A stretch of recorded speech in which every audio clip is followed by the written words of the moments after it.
মেয়ে হয়ে মায়ের অসুস্থতা এবং মায়ের বিপদে যদি একটু সাহায্যই করতে না পারলাম তাহলে আর কিসের মেয়ে বলেন। যেহেতু মায়ের কাছেই আছি, মায়ের শরীরটাও তেমন একটা ভালো যাচ্ছে না, তো ভাবলাম দুপুরবেলা রান্নাবান্নাগুলো একটু আমিই করে ফেলি। তো যাই হোক, দুপুরবেলা রান্নাবান্নার জন্য এখানে ডাল নিয়েছি, শশা নিয়েছি, টমেটো নিয়েছি। শশা ডাল টমেটো দিয়ে একটা ঘন ডাল রান্না করব। তো আপনারা কারা কারা শশা দিয়ে ডাল খেতে পছন্দ করেন অবশ্যই কমেন্টস করে জানাবেন। হ্যালো এভরিওয়ান, আসসালামু আলাইকুম। কেমন আছেন আপনারা সবাই? আশা করি সবাই অনেক ভালো আছেন। আলহামদুলিল্লাহ, আমরাও ভালোই আছি। তো যাই হোক, এই তো এখানে ডালটা আমি সুন্দর করে ধুয়ে নিচ্ছি। এরপর আমি ডালটা মাটির চুলায় উঠিয়ে দিব সিদ্ধের জন্য।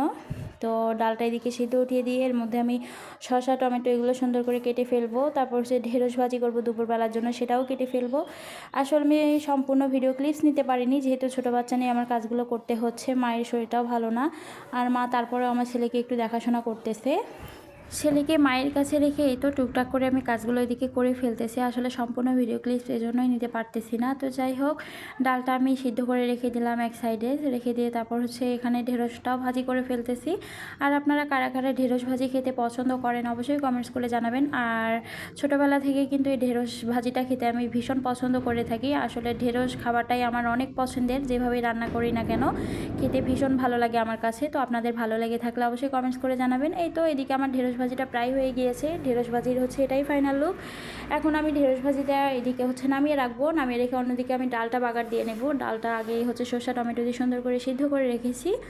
এই তো বাগারের জন্য কড়াইয়ের মধ্যে পরিমাণ মতো তেল দিয়ে পেঁয়াজ রসুন দিয়ে দিয়েছি। এর মধ্যে এখন আমি 2টার মতো শুকনো মরিচ ভেঙে দিব। শুকনো মরিচ জিরা সব দিয়ে বাগারটা একদম রেডি করে ফেলবো।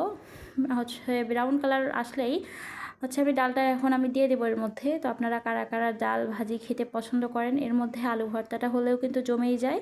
আসলে ডালের সঙ্গে ভর্তার কম্বিনেশনটা অনেক সুন্দর আসে, তাই না? তো আপনাদের কাছে ভালো লেগে থাকলে অবশ্যই কমেন্ট করবেন ভর্তা ডাল খেতে কেমন লাগে আপনাদের। আর এই তো দেখেন, আমার একটা ঘন ডাল তৈরি হয়ে গিয়েছে। মসুর ডাল, টমেটো, তারপর শসা দিয়ে একটা ঘন ডাল। মাশাল্লাহ, অনেক লোভনীয় লাগতেছে আমার কাছে দেখতে। খেতেও ইনশাল্লাহ অনেক মজার হবে। তো আপনাদের কাছে কেমন লেগেছে সেটাও কিন্তু অবশ্যই কমেন্টস করে জানাবেন। আর এই তো এদিকে ডালটা হয়ে গিয়েছে, এখন আমি ডালটা নামিয়ে নেব। তো এটাই ডালেরও ফাইনাল লুক। তো আমার সাধারণ খাবার দাবারগুলোর ভিডিওটি কেমন লেগেছে অবশ্যই সম্পূর্ণ ভিডিও দেখে কমেন্টস করে যাবেন।